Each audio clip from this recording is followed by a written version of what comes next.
in this week's episode of Weaponized.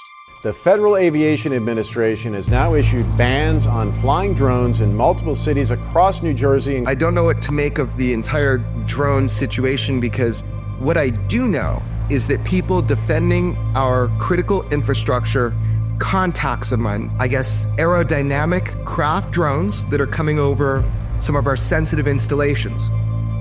However, it is reported to me that they are filming non-aerodynamic, like really non-aerodynamic shaped objects. You know, we've heard from pretty reliable people, Jeremy and I, that there have been all manner of mechanisms and systems that have been used and aimed at drones over different military bases, and none of them have worked. George, you've spoken about it, and it's the most controversial aspect of this, mimicry.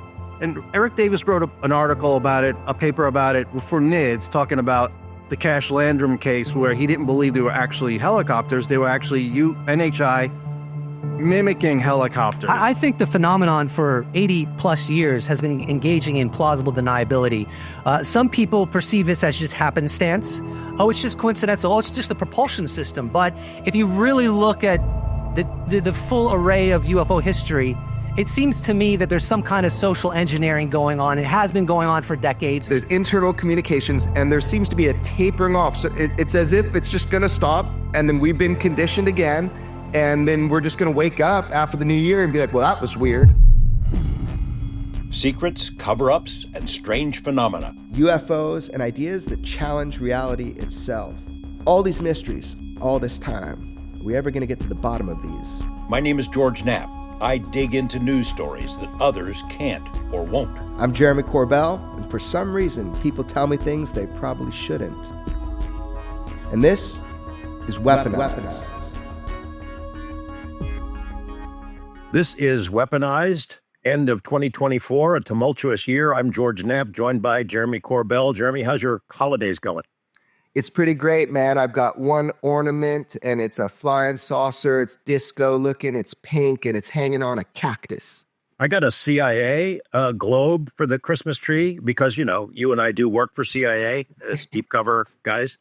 That's what we've heard many times. 2024 was a pretty tumultuous year for this topic, and we thought we'd do a sort of an end-of-the-year wrap-up. What was big, what was significant, what was ridiculous during the course of the year, and what might be coming in 2025. And we've invited some friends of ours, very astute observers of the UFO scene. We used to call them the young guns. That was years ago. I'm not sure they're young guns anymore. What do you think? Yeah, look, it's always exciting to have these guys on. They really have voices in this community, and they kind of take very different perspectives. So we're talking about Ryan from Post-Disclosure World. Ryan Robbins. UFO Jesus, right? UFO Jesus. And he's always got this really cool and very positive perspective. I like the way that he deals with conflict. We then also have Danny Silva from Silva Record. He's kind of been quiet for the last year or so by design.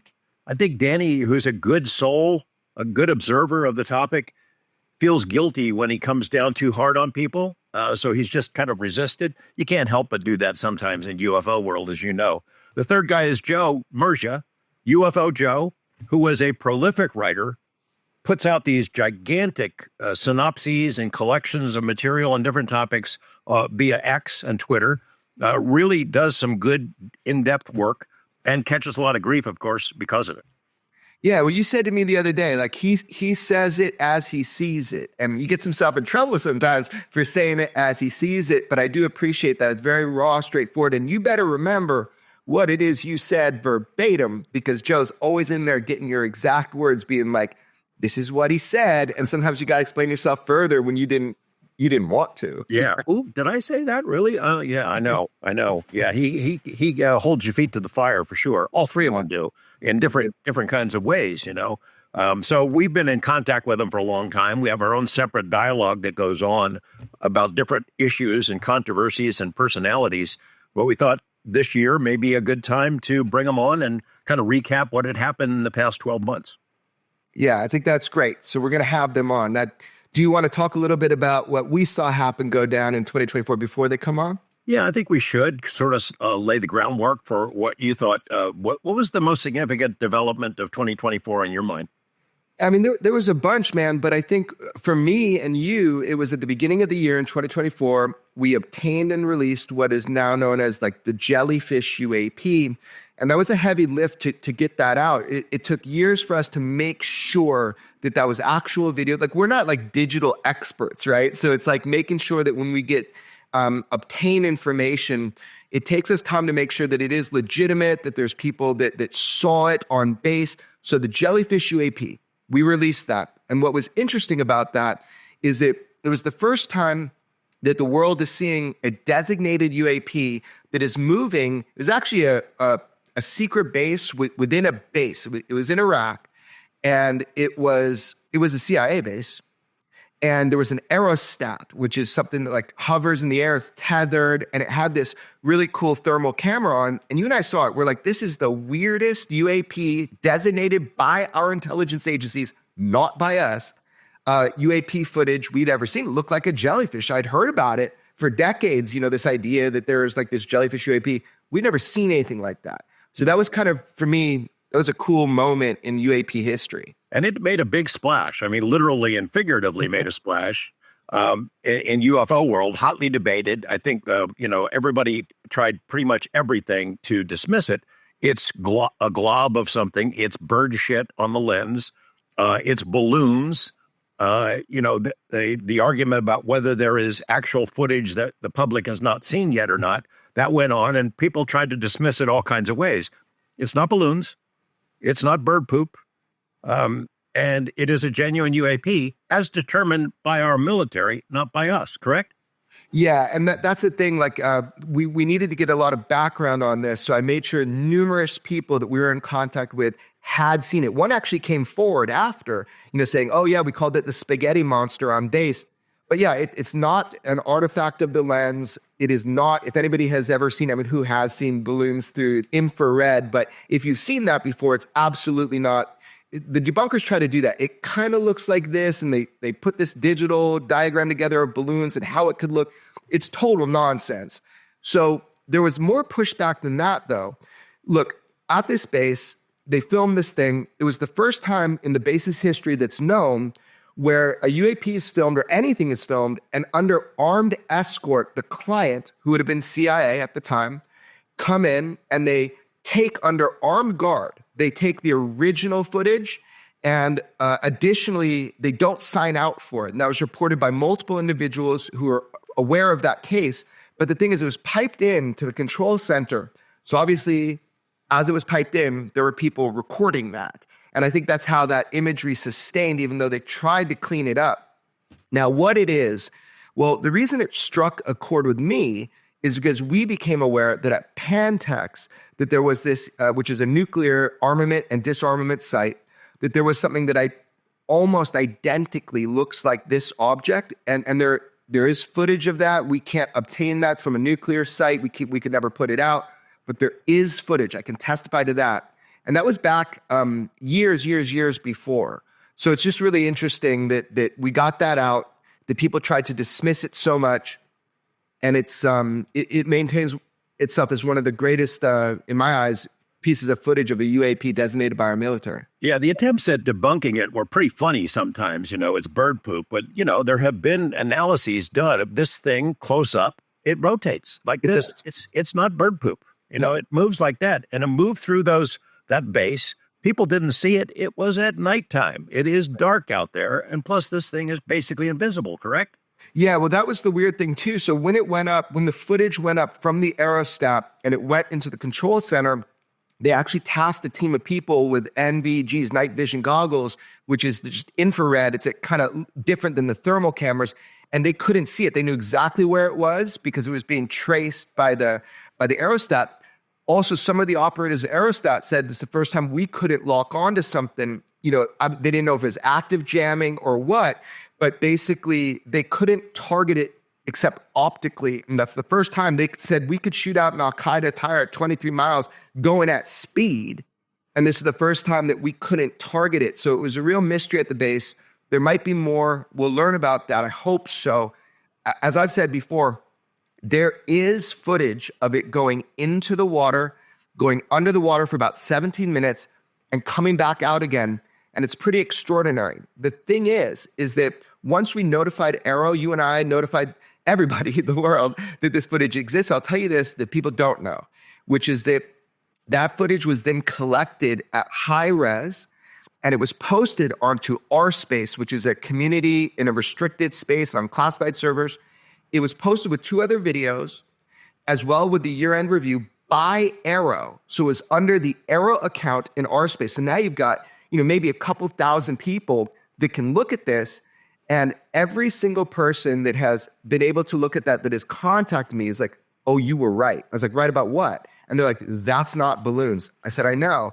The thing is, they only showed it transiting the base. It's 1.4 gigabytes, high resolution on this classified server, apparently. And everybody looked at it, said that it stops before it leaves the base and goes out over the lake, goes in and comes back out. So I find it really bizarre that AARO would obtain the original footage. Of course, they're not going to put it out publicly, but then cut that footage to show the intelligence community. And there's something more sinister. If my sources are correct, then underneath those 3 videos, underneath the year in review, there's a half a page. And that half page is warning the intelligence community that anybody that went to AARO can no longer be trusted because they broke NDAs. And I found that to be extremely sinister, because what you're doing is you're telling the intelligence community, anybody that could talk with journalists or something like that, and you're like, no, we told you to come to us, but now that you have, you can't be trusted. That's as sinister as it gets. So toward the end of the year, in an attempt to debunk the Jellyfish video, somebody comes forward and says she worked for UAPTF. She was a key member of UAPTF, the UAP task force. She was a key staffer. And one report, she was the manager of UAPTF. And boy, we looked at that Jellyfish video. We dismissed that whole thing. We debunked the whole thing long ago. Well, that's total bullshit, because we know when people associated with the task force got it. It was after they left the task force. They saw it a year later. We wanted to get their impression of it, and we showed it to them. You can guess who they are, in a hotel room long after they had left the service. UAPTF did not have that video. They did not analyze it. We can get into a whole discussion about whether the person in question ever actually worked for UAPTF or was an associate or had something to do with it, but there was no debunking of the Jellyfish video. That's crap. But there was an interesting attempt to dismiss it, wasn't it? Yeah, so that, unfortunately, that was Sarah Gam, and it really took me by surprise, because I'd met her and, we communicated some, but she straight up lied. And it was so bizarre to me. She could have called me, could have texted me. The claim she made was that UAPTF had resolved the Jellyfish UAP case, that she was part of the analysis team. And we know that's bullshit, because we did show it to the top dogs of UAPTF after UAPTF ended, and they had never seen it before. We showed them in a hotel room in Huntsville, Alabama. And so we know that's a false claim, that this was never analyzed by UAPTF in any way. They didn't have it. AARO didn't have it until way later after our reporting, and they obtained the original footage, but they only posted part of it. So it's very bizarre to me that somebody would make a verifiably false claim. And I could have jumped on the news and said, oh, that's complete bullshit. But I didn't. I was like watching this to see, why would somebody do this? So that is, again, a fundamentally bullshit lie that maybe people, will just pick up on online and try to, massage that into some false reality. I don't know what's going on with that, but I do know it to be absolutely fictitious, and that's very disappointing. It's disappointing because our jobs as journalists are to inform the public about matters that we are for the public good, and to attack something fictitiously like that, there's got to be a reason. I don't know. We'll have to figure that out later. Well, it seemed to me one possible guess that you and I kicked around in private was that maybe somebody was trying to goad us into reaching out with people who had maybe helped us obtain information. And then people could figure out, if they're watching our phones or email, they could figure out who we're talking to about this and identify them, because they don't know who helped us get this information. So if that was the case, that was pretty devious. The larger question is the role of AARO. That was one of the biggest stories in my mind of 2024 is the AARO report that came out in February of this year, which basically dismissed everything. It was a shoddy report full of typos, full of obvious historical errors about key cases, and it seemed to have been rushed out the door so that Sean Kirkpatrick, the outgoing head of AARO, could go ahead and give the interviews that totally demolished the UFO topic. There's nothing to it. There's no evidence of ETs, which he did over and over again for months. By the end of the year, AARO's attitude had changed quite a bit. A new guy in charge, Kozlowski, who is, again, he says, we got a lot of information. We've dismissed hundreds of these cases, but there are some that we cannot explain, for which we have a lot of really interesting information. We can't figure out the engineering or the physics of how these things move, which was a refreshing change from how the year began.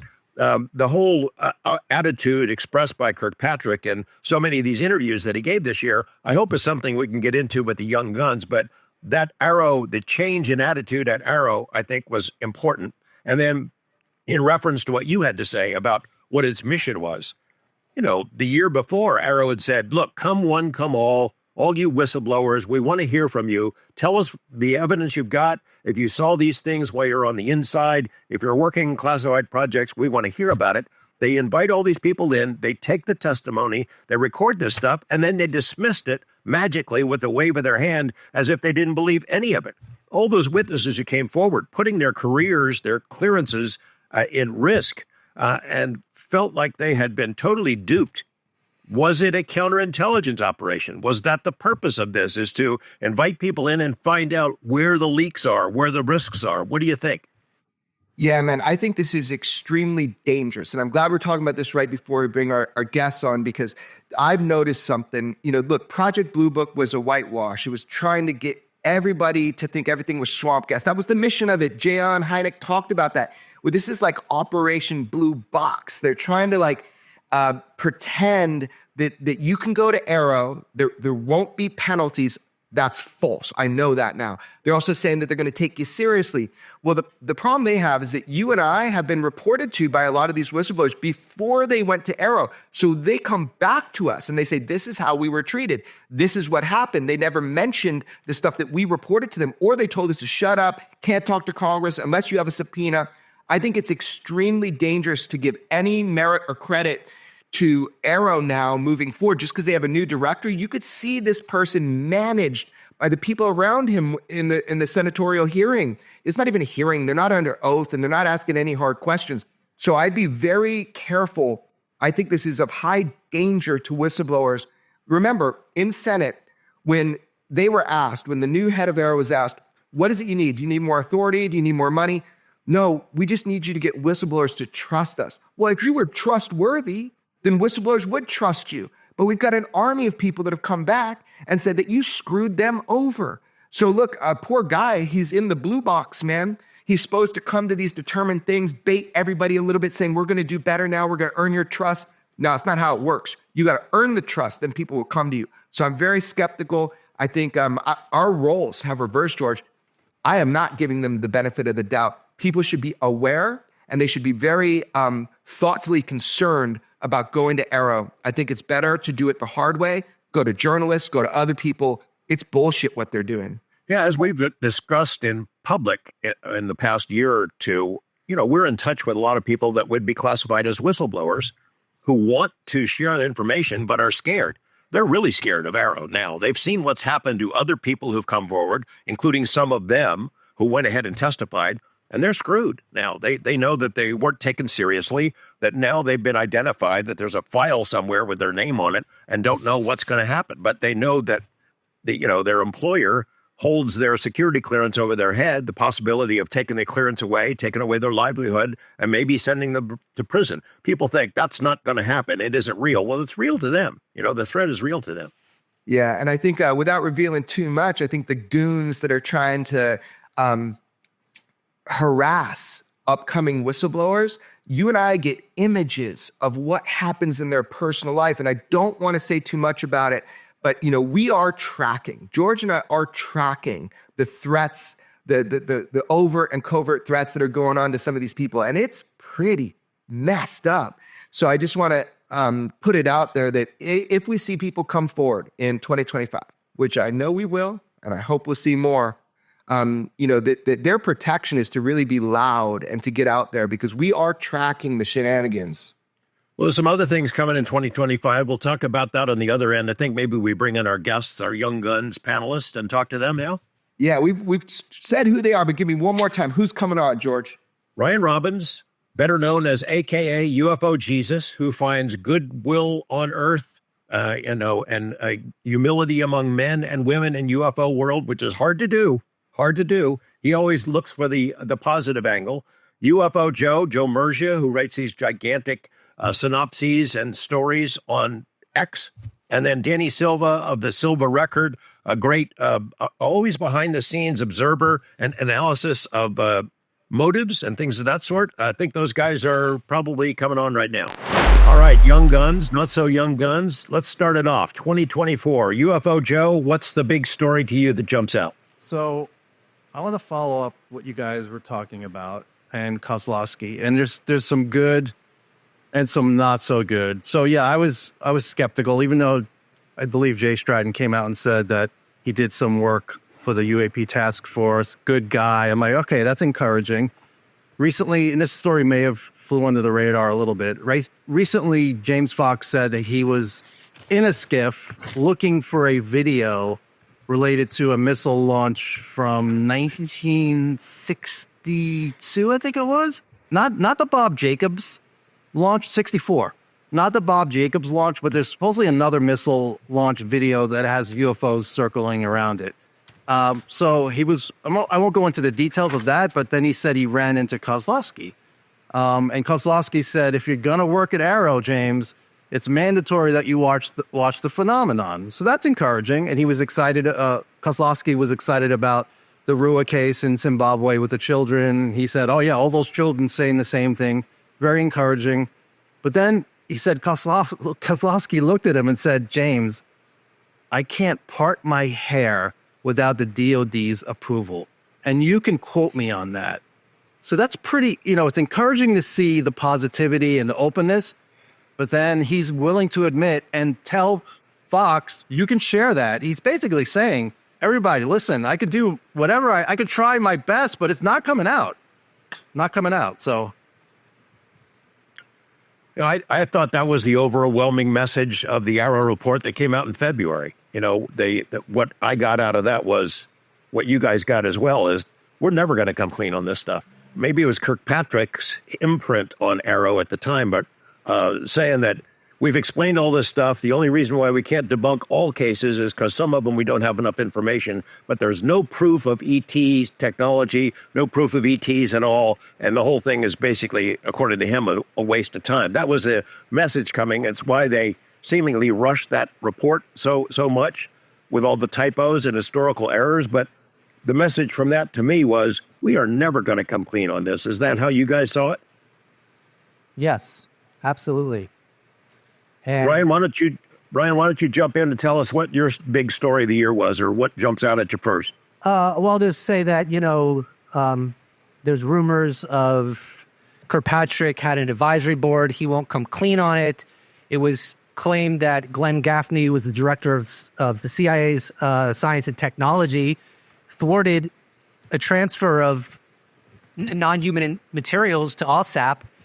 And what I find interesting is that Sean Kirkpatrick is still at it. I think an article dropped today in Scientific American where he just had to chime in about the drones. This guy just doesn't go away. It's like, I thought you were the head of AARO for a confined period of time, but he can't help himself. He keeps coming out about, he keeps wanting to diminish and downplay the UFO phenomena. It's really bizarre. It's the optics are horrible. It makes him look guilty. It makes him look like he's part of a greater effort to diminish the UFO topic. It's like, I thought wasn't AARO's charter to bring clarity about UFOs and have an honest approach to the topic? But this guy just doesn't go away. He keeps talking about UFOs and diminishing it every chance he gets. I mean, it's like right out of a movie script, but beyond that, I'll just say that I think the story that's taking the media by storm, of course, is the drones.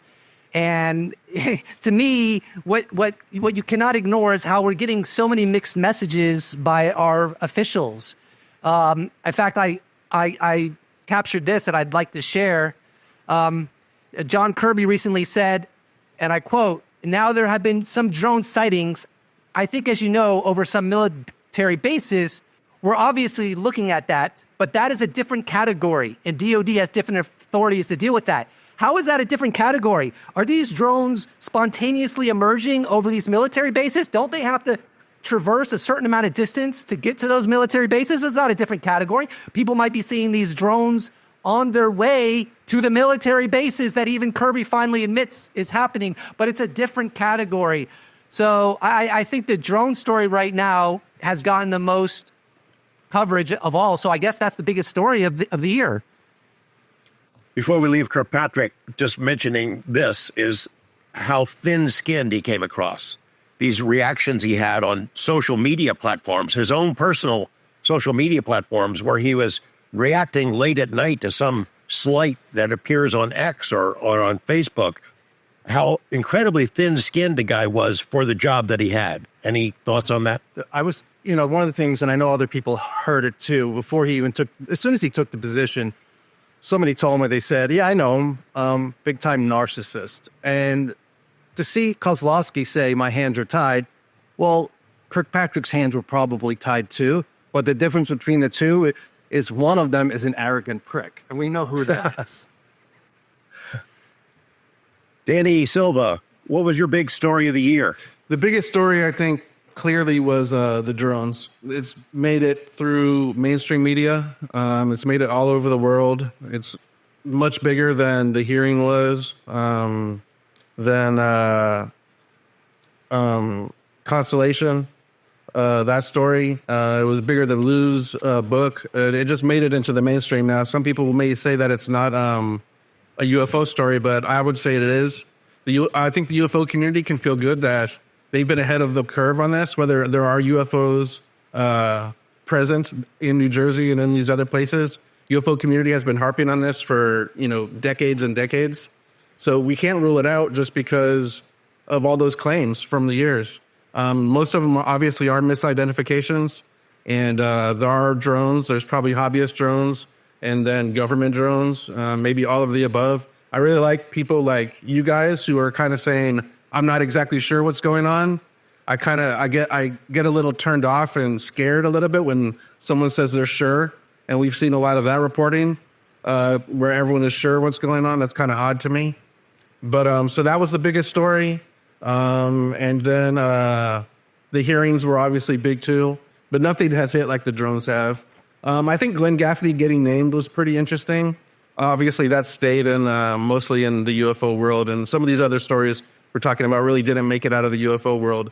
But the drones are big now, and especially with the new president coming in, they're going to have to deal with this, or they're going to look really bad. Hey, Jeremy, I want to get you to chime in on this too. AARO, I was told this, and I don't know if you've heard the same thing, but I was told that AARO is not involved with studying these drones over the mass sightings that we're seeing, including over like Langley. They're not looking at it because, in their view, these are UAS, not UAP. How would you react to that if it in fact is confirmed that AARO is not even looking at the drones? Yeah, I don't know what to make of that. I don't know what to make of the entire drone situation, because what I do know is that people defending our critical infrastructure, contacts of mine, not sources, just contacts, people that I speak with that are on the ground, that are filming in FLIR, there are very prosaic in one way, I guess, aerodynamic craft drones that are coming over some of our sensitive installations. However, it is reported to me that they are filming non-aerodynamic, like really non-aerodynamic shaped objects coming in and out of the water. So in that area in New Jersey particularly, before going over nuclear sites, things coming up out of the water with stationary cameras that are protecting those sites, really high quality, lifting up, coming out, hovering over the base, loitering for hours at a time. That's got to be of interest to AARO if they're really looking at this. But we've already established there's something corrupt and rotten with AARO. So I don't really know what that means, George, that they're studying it, not studying it. I just know that, haven't you guys heard like the thermal signatures of even the traditional drones or things that they're size of SUVs, but the thermal signatures aren't quite right for normal propulsion. Have you guys, the guns, have you heard that in popular media? I haven't heard that, but I like what James Fox said about AARO. It's the All-Domain Resolution Office. What are they trying to do? They're trying to resolve events. So if there are drones that they can't figure out, I know that Senator Kirsten Gillibrand, who's on the Intelligence Committee and the Armed Services Committee, she recently spoke about the Langley 17-day incursion from December 2023, and she would know, right? She's on these committees. She's not someone to make stuff up. According to the people that have briefed her, radar wasn't even able to detect these UAPs. So I can see why AARO has no interest in it, because they can't resolve it. That's not what they're about. So if they can't resolve it, they just don't really care about the drones. I mean, the other thing I noticed, George, is there was a mayor that came forward, did this really long thread. I wonder if you guys have read about it, but it's Mayor Ryan Hurd. And he says the drone mystery they don't want you to solve. And if I summarize kind of what he said, was he was working with the governor. He's like, look, I have friends in the tech industry that deal with drones. They're bringing in all of these anti-drone technologies, which they've tried to deploy and have been ineffective. Somebody's like, well, you can't shoot these down over popular areas. We know they're going at least over the water, if not in and out, which I do know as a fact, but some of them are. But we've tried to deter these drones. The thing is, he went saying, you're trying to deter like type 1 and type 2 drones, like basically DJI small drones. That's like Ghostbusters and stuff. That's what they use, is like normal drones that could have payloads. These are large, I think they call them type 3, type 4 drones. So this mayor kind of went off. He's like, I gave the DoD the opportunity for us to bring in technology from a friend of mine and be able to assess and determine where they're coming from, point of origin, and we could take these down if necessary. These are technologies deployed overseas when we're in combat, and the FBI and also the DoD itself was just like, don't need your help. Now, why would they do that? So I'm so confused about this. Here's a mayor from the New Jersey area who's saying, I have a solution for you. And the DoD is like, nope, don't need it. I just don't understand it. The drone fear is real right now, and I'm noticing that even locally. Apparently, there was an accident from hobby drones, or not even the hobby ones, the performance drones. I think it was in Florida where the two of them crashed, and someone got injured when they hit the ground. Dallas, where I'm from, or in the area, they've canceled their drone show on New Year's because they're worried about drones crashing and hitting the crowd. So this is a real fear that's going on, and these are performance drones, let alone government or mystery drones. We've heard from pretty reliable people, Jeremy and I, that there have been all manner of mechanisms and systems that have been used and aimed at drones over different military bases, and none of them have worked. And if that's true, I mean, that's pretty scary. You got the UK bases, 3 or 4 of them, that were inundated with these things night after night, and then poof, they all went away. We were told by our colleague, Chris Sharp, that they threw everything at them that they had, and they couldn't bring them down.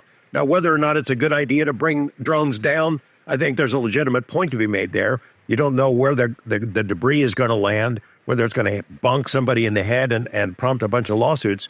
But at a minimum, if these things are undetectable over our military bases, places like Langley or Lakenheath, we don't see them coming in, we can't track them when they leave. At a minimum, it has exhibited or demonstrated a real weakness in our national security apparatus, that we can't see these things coming in, whoever they're from. If these are Chinese drones or Russian drones or Iranian drones from a mothership, that's a pretty serious matter. More serious maybe than if it's aliens, NHI, something like that. But if we can't track them and we can't bring them down, that's a pretty glaring weakness. Secondly, the idea that AARO is not studying them because they seem more like UAS, not UAP. Another weakness, if they can't decide who needs to be the point man in figuring out where these things are coming from. There are a lot of arguments you can make about whether we could shoot one down or not. I'm not sure we have the capability of bringing them down. And no matter where they're from or who's flying them, that's a pretty serious lapse in our national security apparatus, don't you think, Jeremy? Yeah, I mean, we do have the ability to take down any kind of traditional drone that's in the air. We have electromagnetic capability. We can take them down. This is a proven tactic overseas.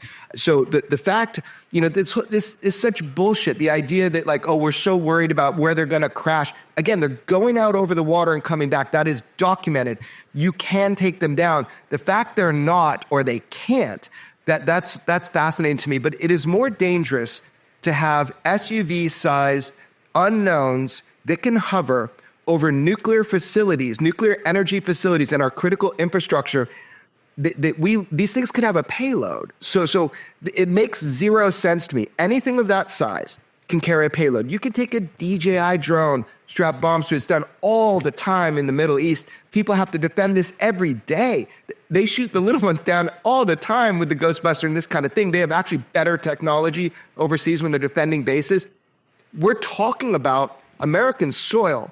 It makes zero sense that you would allow something with unknown potential payloads to fly over populated areas. You take that down. You take it down. That's part of the way that we defend the United States of America. This does not make sense unless they already know who these are and where they're coming from, and they're just not telling us, confusing us, and want us to be a little panicked. According to threat. Right, go ahead. I was just going to say, according to Trump, and take that for what you will, he said that we do know where they are. We know where they're coming from. We know where they're going. So he also explicitly said something strange is going on, and he said if this was a foreign government, we would blast them. He said so. He basically said, A, it's strange. B, it's not a foreign government. But he wouldn't answer whether he's been briefed on it or not. So I don't know what to make of that. But what I would like the DOD to be asked is, okay, does China have technology that can evade detection the way these drones have done purportedly? And if not, then what's your best hypothesis on where they are coming from? I'd love that very, very simple question to be asked. Has anyone asked the DOD that?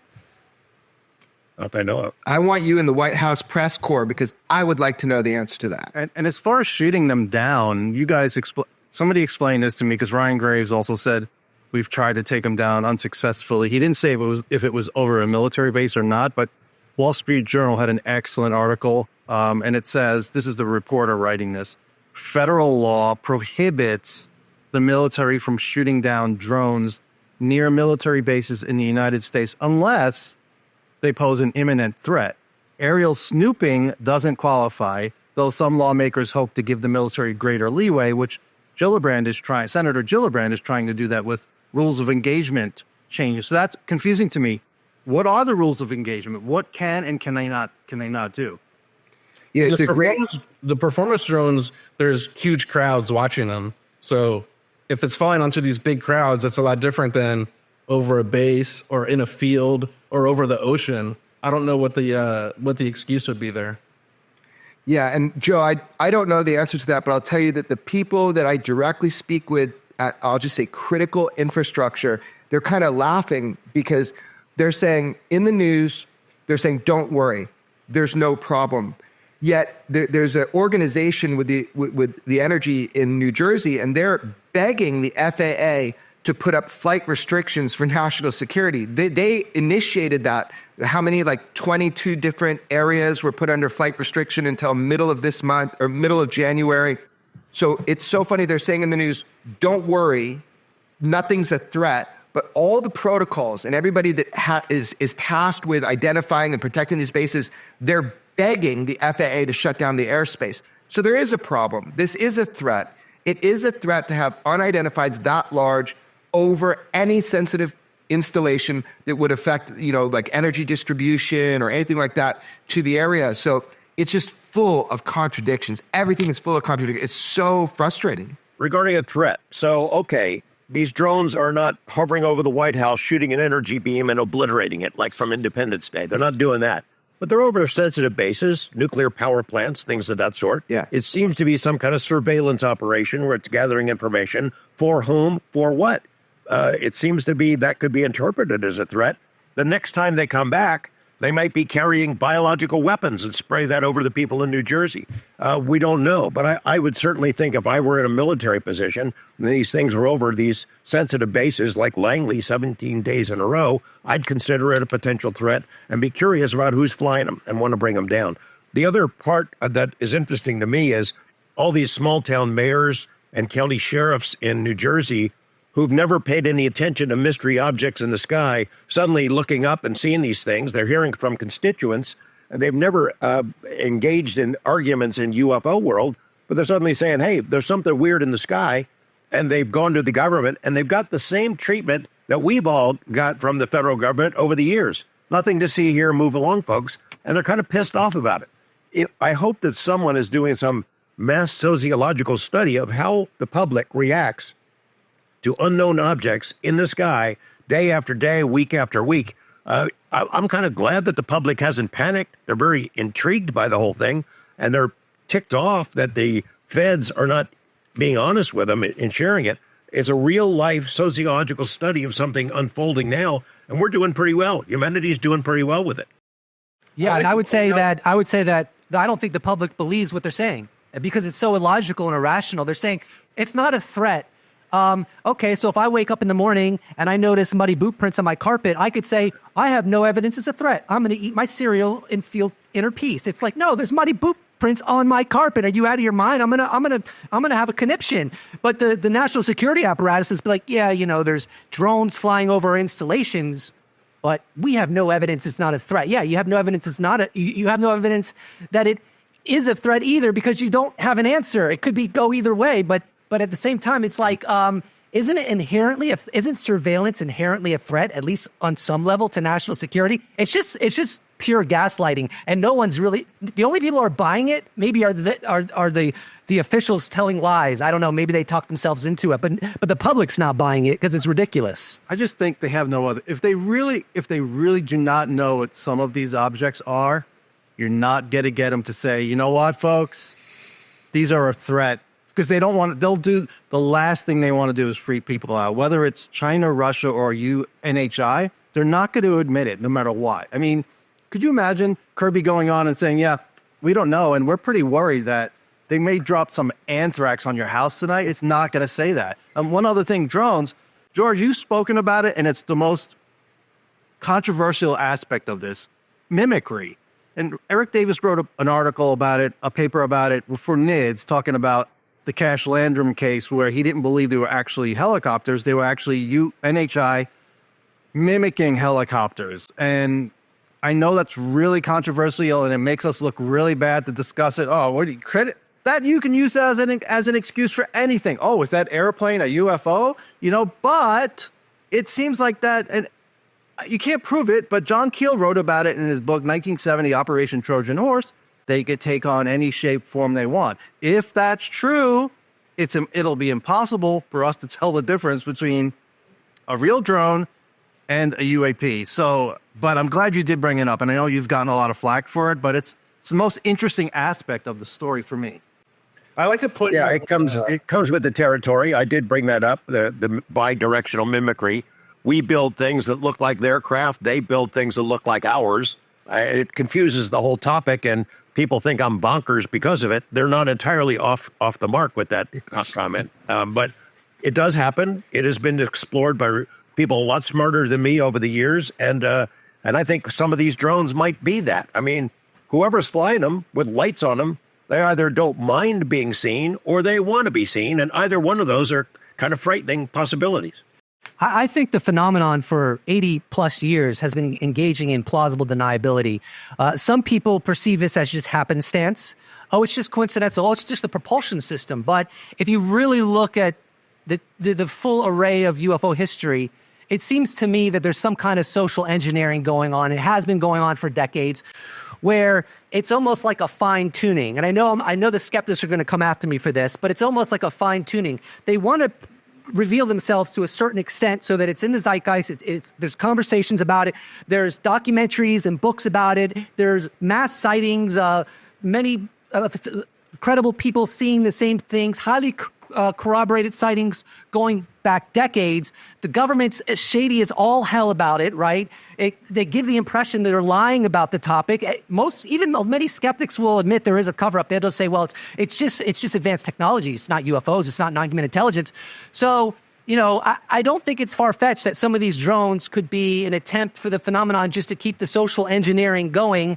like they have. Because if you go back 70, 80 years, what is the statistical probability that there's never going to be a civilian that's going to get that smoking gun evidence that cannot be denied? Now, the skeptic will say the reason that doesn't exist is because there are no UFOs, but I would disagree. I would say there's too many patterns that have been solidified over the years, shapes, patterns in terms of like disparate people having the exact same kind of experiences in terms of like encounters, poltergeist experiences. There's, people that don't know each other saying the same thing happens. So I'm very confident there is a phenomenon here, but I'm also very suspicious that there's social engineering on some level. Whenever they crash, why don't they crash in a city? Why don't they crash in Central Park? It's almost like they're doing something very intentionally that comes down to social engineering. And for anyone in the UFO community to say, oh, that's too far-fetched. Mimicry, we can't go there. Hello, there's telepathy. There's sightings of aliens frolicking in flower patches. There's abduction stories. There's reports of making deals with the entities themselves, and sometimes entities have been reported to be violent. You could go on and on. We're dealing with an extraordinarily weird phenomenon. So for anyone to say, "Oh, I believe in the UFO subject," but the mimicry thing, nah, that's a bridge too far. I mean, come on, really? That doesn't make any sense. I like to point out a lot when the UFO community is wrong because I'm a jerk and I enjoy that. In this case, I think I can point out that the UFO community is correct, where they've been saying, at least since 2017, that the United States doesn't have control over their airspace.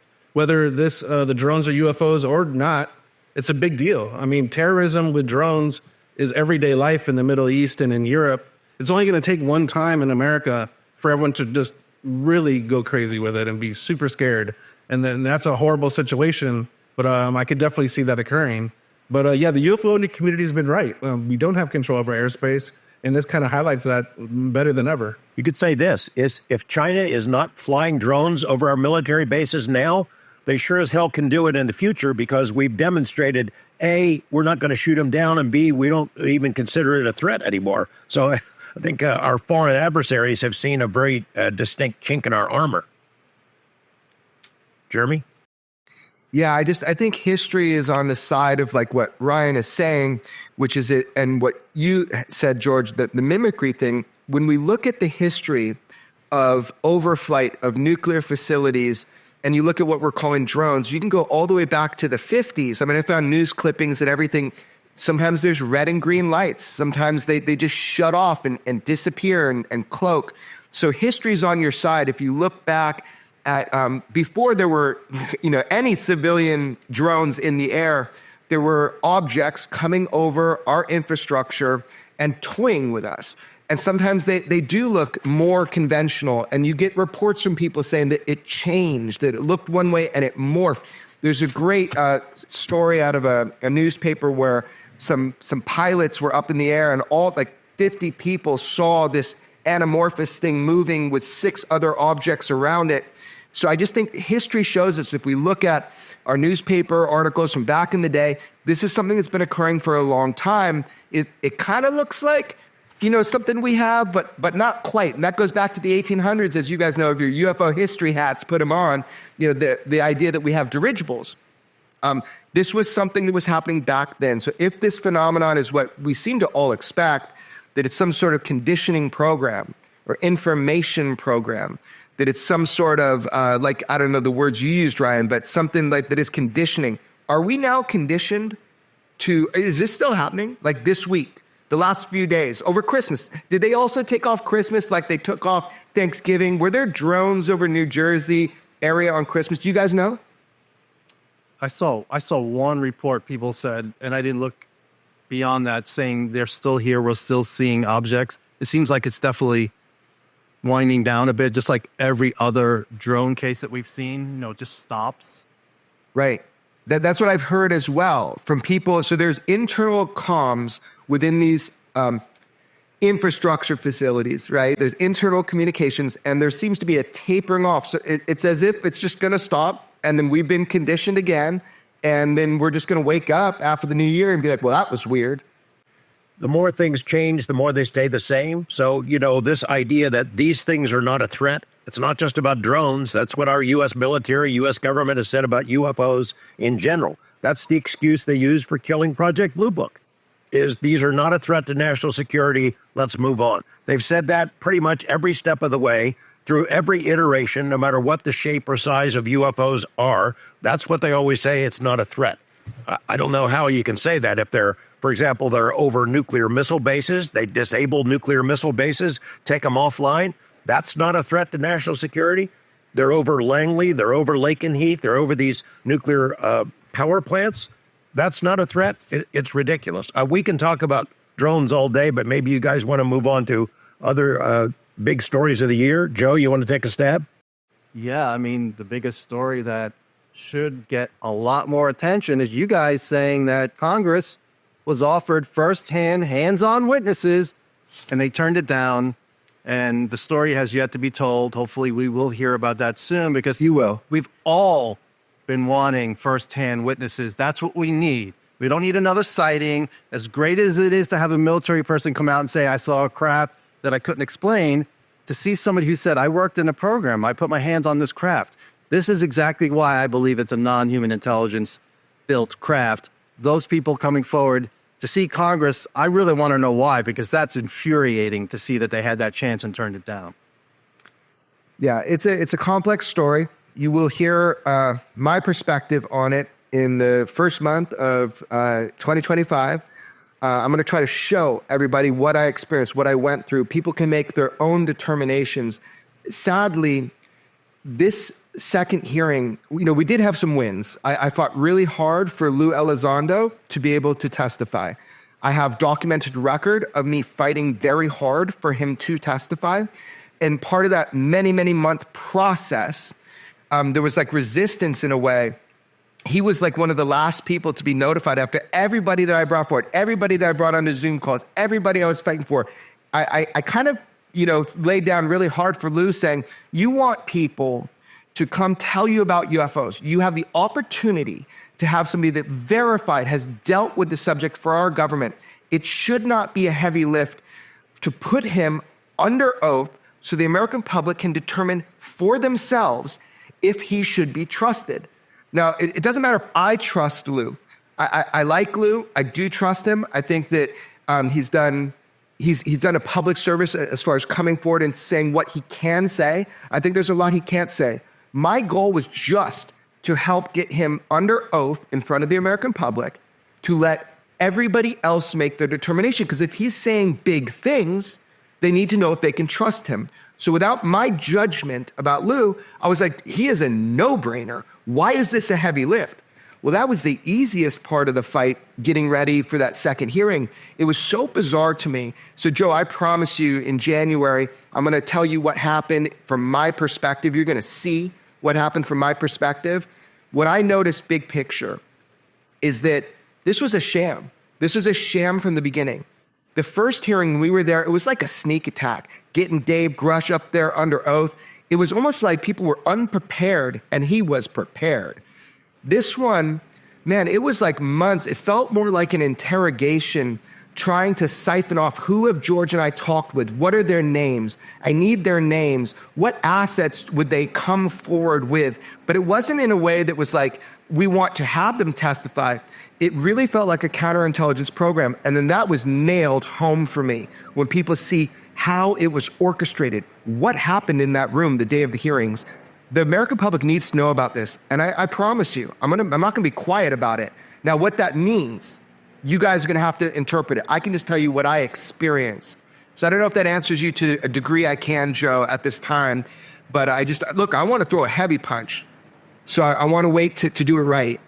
And you on Coast to Coast, which I transcribed because I thought it was important. You said, okay, let's do subpoenas, but fill out the subpoena and we'll do the name later on. I'll have Chuck McAuliffe look at it, and then no subpoenas came. What does that tell you? I mean, that's a really important piece of information. I'll explain that a little bit more. So there are certain people that went to AARO, and by going to AARO, what they said was deemed so sensitive that they were locked down. They can't even talk about anything anymore.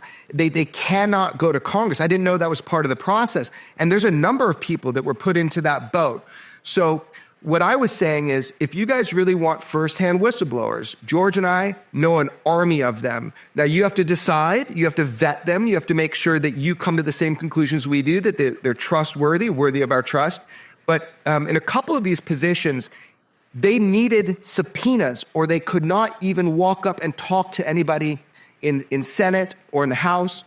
So it was kind of like this cosmic pickle, like, no, you go, no, you go. So my solution to that was, look, I've walked people into these offices by face and name. We have delivered content and information. You're going to see this, Joe. I did this, and that's a big risk because you kind of out people. Anybody walking with me up into Congress to have designated meetings, especially with accountability and oversight, man, there's a lot of eyeballs on you, a lot of spies, right? So we took that risk, numerous individuals, in preparation up coming towards this hearing, and Burchett told the truth. You could hear him saying into the mic, whistleblowers, plural, that I brought people in. So here we are, and I'm like, I can't just like give you guys a bunch of names that George and I have protected these names. One of them for me since 2011. So I'm like, here's the deal. The deal is we need a subpoena. Let's just try one. You said you're willing to do it. I was talking directly with everybody organizing this, and they're like, well, you got to give us a name. I don't know it works that way. So I got a lawyer. He's really good. Haven't announced who he is. But how about this? Here are the fundamentals. Write that up. Give it to me. I'll get my lawyer. My lawyer will fill in that name because it's agreed on all sides, all parties. And it was a dead drop from that point. They never intended to do that. That's my perspective, at least. You know, I could be wrong, but the subpoena never was even touched after that. Did they really want firsthand whistleblowers? My determination is no, they did not. They wanted to find out who they were, but they didn't want to let them talk because it's uncontrolled. If George had talked, if I had talked, we have never been government employees. We have no NDAs. We can tell it like it is. And I think that would have been terrifying to the people trying to shape the emerging UAP narrative. And that is what people are trying to do. Agencies are trying to do. Even Tim Burchett said he was pulled aside in the middle of the hearing and said not to say my name and to tell a lie. And he didn't tell the lie. He fought to try to get around it. Just listen to him. He told you that the suits pulled him aside. You can see when he has to leave Congress. I was sitting there texting with him. We watched him have to go out and talk to suits, agency people. So there's a lot of fuckery going on, Joe. What's really weird about this is that we always hear stories in the UFO community about the government getting involved, bad guys doing bad things. But this seems to be like almost an instance where we can actually point to it and maybe even actually prove it. You've been around a really long time, George, and I think you've probably seen other instances of this that I don't even know about. But this has to be one of the biggest times where we can actually look at it and kind of dive into it. And I'm looking forward to what you guys have to say about it. Oh, yeah, there's a lot coming. A lot of it was a unique opportunity for Jeremy to document it in real time, how this went down. And I think people were really going to pay attention to it when it happens. Ryan, let's get your take on the congressional hearing, including Immaculate Constellation, the document, what came forward on that. And then, Danny, you do the same thing. Yeah, well, one thing I'll say is that Kirsten Gillibrand, when she was opening the hearing, she talked about things she was looking forward to getting debunked. And she referenced the Go Fast video, and she explicitly said that is among the things that are going to get debunked. So I'm assuming she got some kind of memo that was what Kozlowski was going to cover as something debunked. The reason I specify that is because Kozlowski didn't explicitly say we're debunking the Go Fast, but Gillibrand set it up as if that was what he was going to do. And Kozlowski, he didn't talk about what former Lieutenant Ryan Graves brought up, was that there was actually 4 UAP during the Go Fast incident. And they were line abreast, 1 mile apart. So how is Kozlowski saying, oh, it's just a balloon, guys? And yet then we have we have Graves come forward and say, wait a minute, did you actually speak to the pilot? Why did you not speak to the pilot if you really are trying to get to the truth? And, Graves was like, really what AARO is trying to do is they're trying to find technicalities. They're not really trying to get to the truth. And I found it extremely irritating because there's no excuse for it. He's the head of AARO. Why would he not have access to the information about the reported 5 UAP 1 mile apart line abreast? But Ryan Graves, who's not even in the government right now, knows all about it, knows the pilot. It's transparent that AARO is really not trying to get to the bottom of this. They are, in my opinion, I hate to say it, I think they're just a disinformation activity. They're just trying to stall, and they're trying to make it appear like they're trying to get to the truth, but really they're just trying to gaslight the public and make it sound like, well, we don't really know. It could be this, it could be that. No, they know, but they're lying to us. Now, I don't know if Kozlowski knows.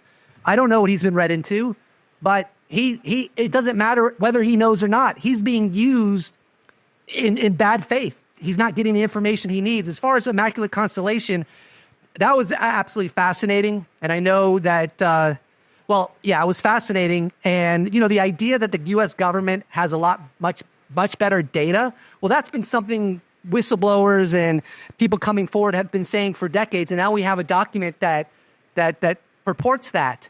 FLIR, 4K video, drones that are escorting UAP that are escorting drones out of some kind of wherever their flight pattern is. It's like, okay, why can't we see that? I'll bring this up. Chris Mellon has gone on the record saying that he's seen high fidelity satellite imagery. Why hasn't Congress seen that? In fact, in the July 26th hearing with David Grush brought that up. He said this fairly explicitly. He said, I've seen satellite images that with a physics degree I can't explain, and I have no idea why Congress has not seen it. Well, I'll tell you why Congress has not seen that satellite imagery. Because the DOD doesn't want Congress to see that satellite imagery, because once the DOD sees that satellite imagery, they'll know that they'll have greater verification that the DOD has been lying to Congress for decades. It's quite obvious, but I'll leave it at that. No, because the two sides of Kozlowski, what I agree with Ryan said. I mean, maybe he's being told to say that, but then he goes on and talks about three unidentified cases, and one of them was like right out of Close Encounters of the Third Kind. It was like when this guy got closer to this object that was an orange orb, then it turned into a blacker than black object the size of a Prius, tilted a 45 degrees angle, which Danny has written about before. That's historical. They tilt up. Shot straight up in the air 10 to 100 times faster than any drone this law enforcement officer had seen. No noise, and then it emitted these very bright red and blue lights that illuminated the inside of his vehicle. So there's that side of Kozlowski. So it's like maybe he's being told to tell about the go fast, but then he sneaks in his own stuff. I think he may, and he also has spoken about. I was going to say, go ahead. I draw a blank where I was going to say. Or he's baiting for people to come forward. Look, I'm not going to say if the guy is working, if he can't comb his hair, part his hair without the DOD saying he can, like you had said earlier, then it's not a good faith position. I would quit that job right away if they put me in, Operation Blue Box. Okay. I will tell you this, that footage, I don't know what Chris Mellon said. That's great. He's seen something. George and I are reporters and people send us stuff. He and I can both attest. We have seen high fidelity of things that are so egregiously bizarre, you guys. I'll just admit it. We have been exposed to every type of footage you can imagine. Every type. Lots of it. And this has happened for a while, and I don't know what to do. I mean, as a journalist, we are able to be exposed to these things, and they're, it's shocking. There's a lot of footage. There's a lot of footage from this aggregate program called Immaculate Constellation, and not even within that program. That program was just siphoning off. Can I explain this real quick, what that was, you guys? Yeah. Here's the deal. Our sensor platforms, from space to air to sea to undersea, pick up all the time highly anomalous things that are unambiguously UAP. That's fact. I can attest to that as a human being sitting in front of you, that George and I have been exposed to it. I'm not going to go any further today, but that is fact. We have been.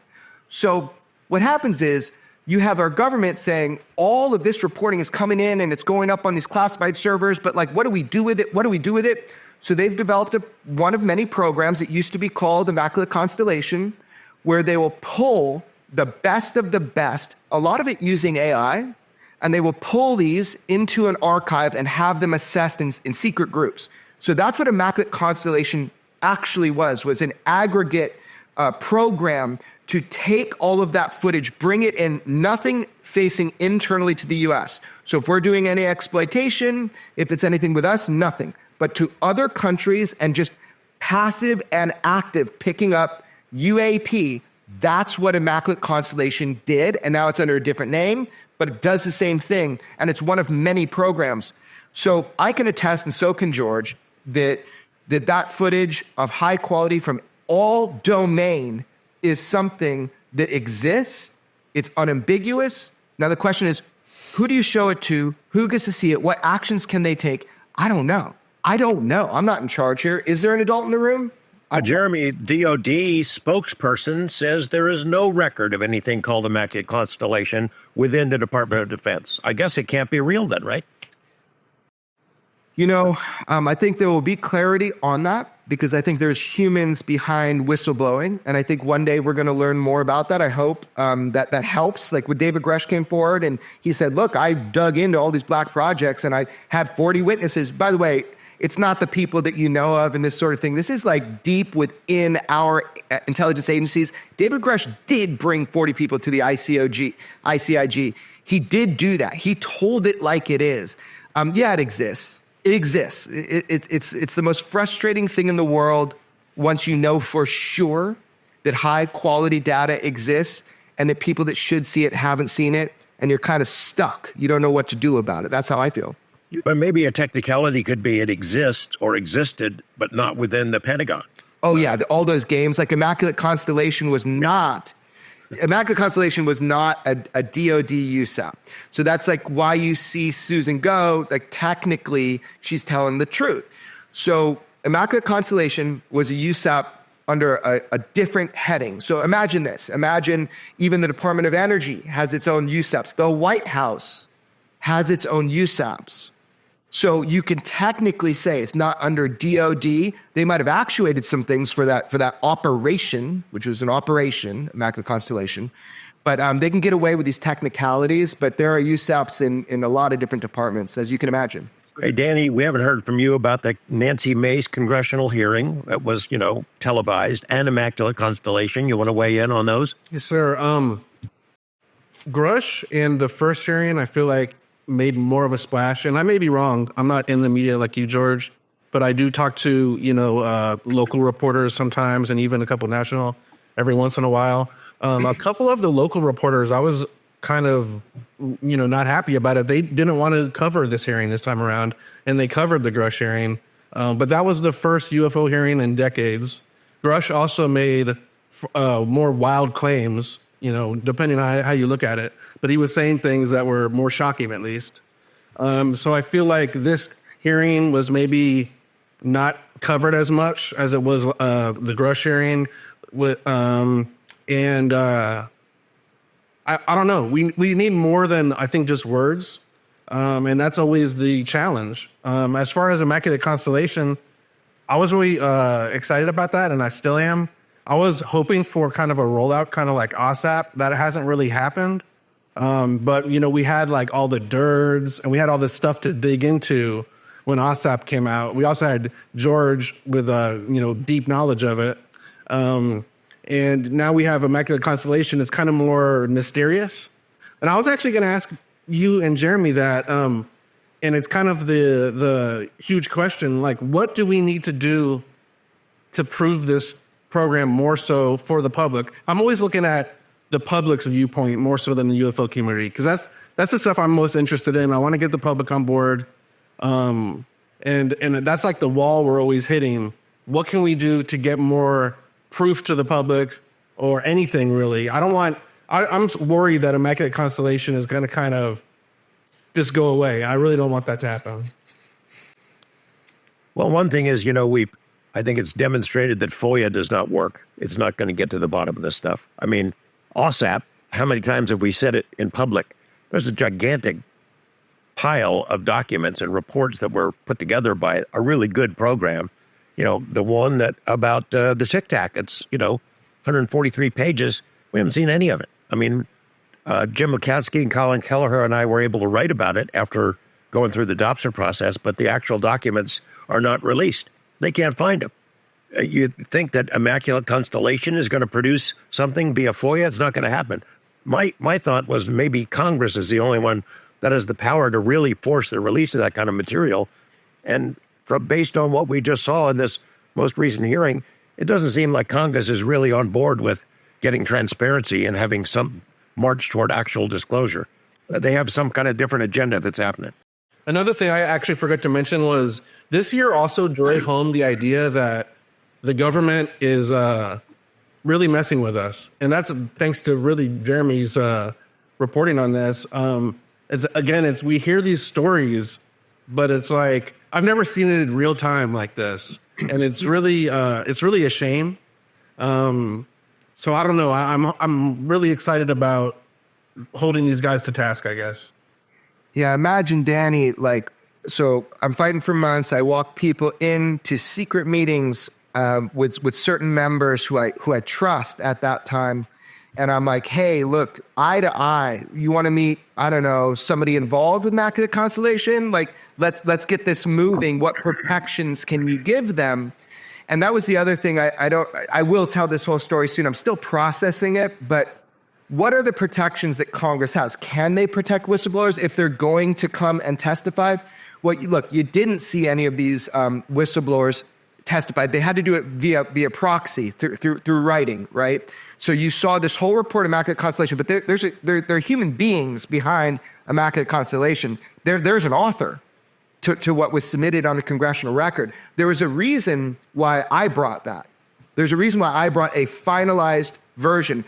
In fact, there's a reason why I made sure that nobody had the finalized version till the morning of that Congress. And I want you to understand why I had to do that to protect people. And I will talk more about that. But I really need to do this right. I need to show you what happened, not just tell you. And luckily, you're gonna be able to see that.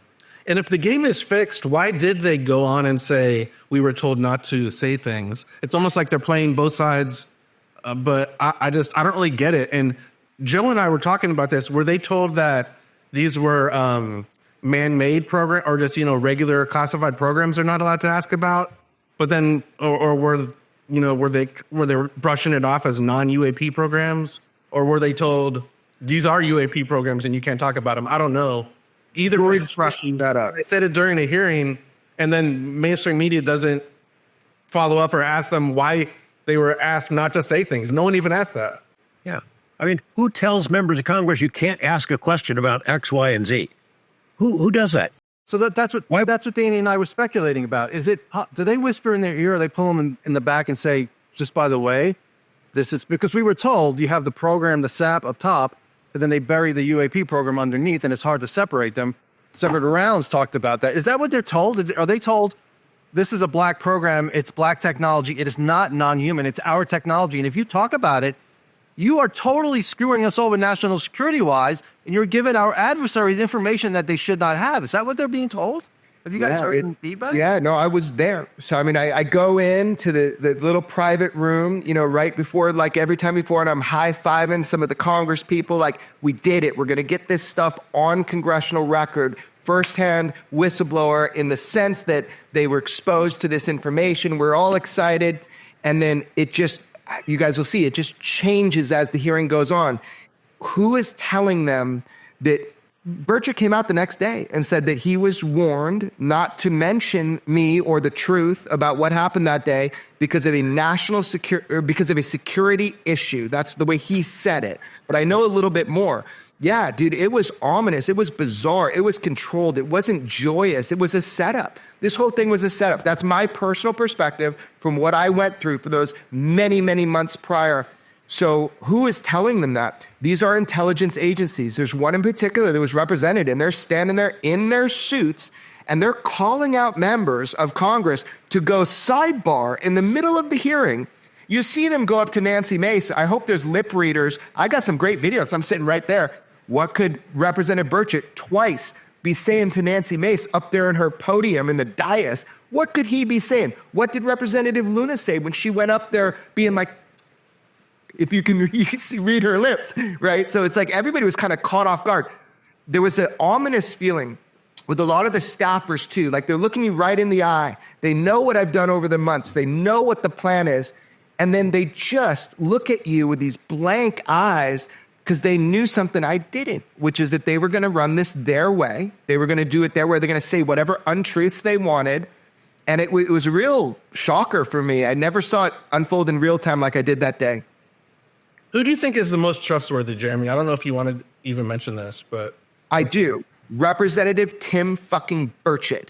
He is absolutely the most trustworthy, and you're going to see that because he did against all self-interest. He did what nobody else did. I'm sitting there texting with members, looking at them in the eye, being like, why you lying? They just lied. Make sure to go fix that. Go. You're the only one that can do that. They stopped them from every chance of telling the truth of what had transpired over those months. They told you some lies, man. But Representative Burchett, the second he got the mic, he said 3 things. I want to thank my friend Jeremy. He submitted these documents and brought in whistleblowers. And someone's coughing into the mic. Representative Burchett, despite self-preservation and being pressured by what he called the suits, right? He said some truths into that mic within his first grasp of that mic. So I trust Representative Burchett because he absolutely went against self-interest and being warned because of what security issues. What were the other words associated with that he was told behind closed doors? You should ask him those questions. But anyway. UFO Joe. This is sort of a challenge for people in the UFO community in the research world. When Jeremy champions Tim Burchett, people who are left of center in their political beliefs have trouble with some of the people who've been out in front because they're so conservative in many of the things they say, and things that they say in the conservative politics don't match what you see as reality if you're left of center, correct? Correct, and I'm pretty far left. I'm like a Bernie guy, but I don't care when it comes to UFOs. When Burchett says something, and what Jeremy's talking about, I transcribed what Burchett said, trying to listen through the coughs. That's on there from a couple of days ago. It doesn't matter. Luna, too. I mean, I totally disagree, and I'll call her out for her political views that sometimes I think are ridiculous. But as long as she's pushing for, UFO transparency, and I support whatever they're doing on that front, I will support them.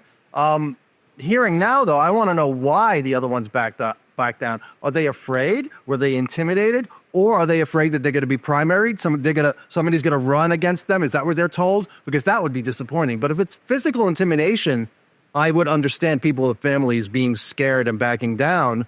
I mean, I can't put myself in their shoes. That's the decision they have to make. But yeah, we don't know why they back down. Hopefully we find out somehow. Well, I think I think the tactic is saying, look, there's things you don't know. This is, that guy Jeremy said he's a national security issue. There's just things you don't know. Don't say his name, don't tell it the way it is. We need to do this differently. We need to position other people to be the ones. It was like just shaping the emerging UAP narrative. If I can say that one more time, that is absolutely what you're seeing is as we're moving into a new administration, people positioning for power to be the go-to people for whistleblowers. The thing is that I know for a fact that people that are being positioned to absorb the new whistleblowers, to be the ones that you come and tell about that it is absolutely dangerous, that they are not the people, they are not the Jedi you're looking for, that they're more interested in power and influence and being the person that you look to go talk with. But protecting sources, that's a hard thing to do. You have to be really careful when you're protecting sources. So, Joe, I think, bottom line, I think they're being told, hey, look, this is above your pay grade. You need to not say this. This is a national security issue. And that's enough for some of them. It's not enough for Burchett. He's not willing to lie just because someone tells him a mythology. And one more thing, following up on what George said about, like with Trump, people accuse me of having Trump derangement syndrome.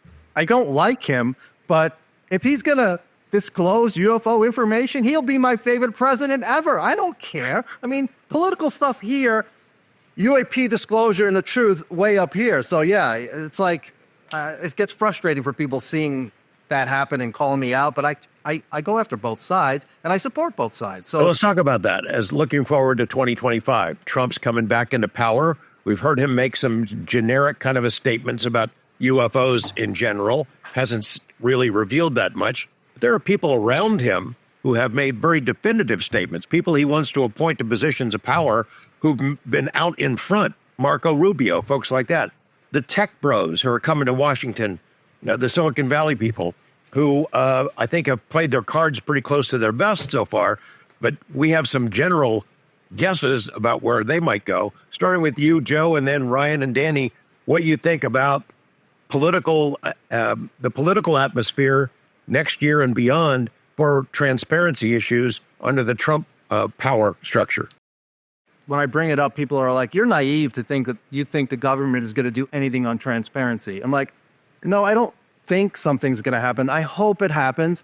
And, I don't have expectations. I know what they've said. I know who Trump has put forth for his cabinet. If those folks get in, we have a shot. If they stick with what they've spoken about, I don't think Trump himself will be pushing it unless the people around him will push him. I really don't think he has an interest in it.